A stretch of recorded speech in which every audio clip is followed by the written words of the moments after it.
Results வர time எடுக்கிறதுனால நம்ம ராங்கான வேல போயிட்டு இருக்கோம்னு அர்த்தம் இல்ல. Hello people, welcome to the journey of healing my hormones in 120 days. இந்த ஜேர்னியோட கோலாக எனக்கு ப்ராப்பர் மென்சஸ் சைக்கிள் வரணும், வெயிட் லாஸ் ஆகணும், ஏர் க்ரோத் ஆகணும்னு ஓவராலாக நான் ஹெல்த்தியாக இருக்கணும்னு தான் ஸ்டார்ட் பண்ணேன். ஆனால் ஏதோ ஒரு இடத்துல என்னோடய கோல் வெயிட் லாஸ் பண்ணணும், அது மட்டும்தான் என் மோட்டிவ்னு நான் யோசிக்க ஆரம்பிச்சிடணும்னு தோண வைக்குது. 3 டேஸ்க்கு முன்னாடி எனக்கு பீரியட்ஸ் வந்தப்போ தான் எனக்கு ஒரு விஷயம் ஹிட் ஆச்சு. இது தானே நீ எதிர்பார்த்த, a proper menstrual cycle without any pills and 72 kgsல start பண்ணி 23rd டேல என்னோட வெயிட் 68.70ல வந்து நிற்கிது.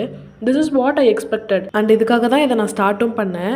நியர்லி 4 kgs ரெடியூஸ் ஆயிருந்தாலும் இது வாட்டர் ரிடக்ஷன் தான், but somehow N body react பண்ணுது. ஆனால் அதுக்காக அதை அப்ரிஷியேட் பண்ணாமல் ரெஸ்ட்ரிக்ட் பண்ணிகிட்ருக்கேன். அதனால் நான் என்ன கன்சியூம் பண்ணுறேன், ஹெல்த்தியாக சாப்பிட்றேனான்னு கேட்டால் சில நாள் கார்ப்ஸ் ஹையாக, இன்னும் சில நாள் ப்ரோட்டீன் லோவான்னு என்னோடய மீல் பேலன்ஸ் பண்ணுறதே இல்லை. But I never taking break from my goal. But நான் இதுக்காக இதை ஸ்டார்ட் பண்ணல அப்படின்னு நான் ரியலைஸ் பண்ணிட்டேன். அண்ட் சீக்கிரமே அதுக்கான சேஞ்சஸையும் நான் கொண்டு வருவேன்.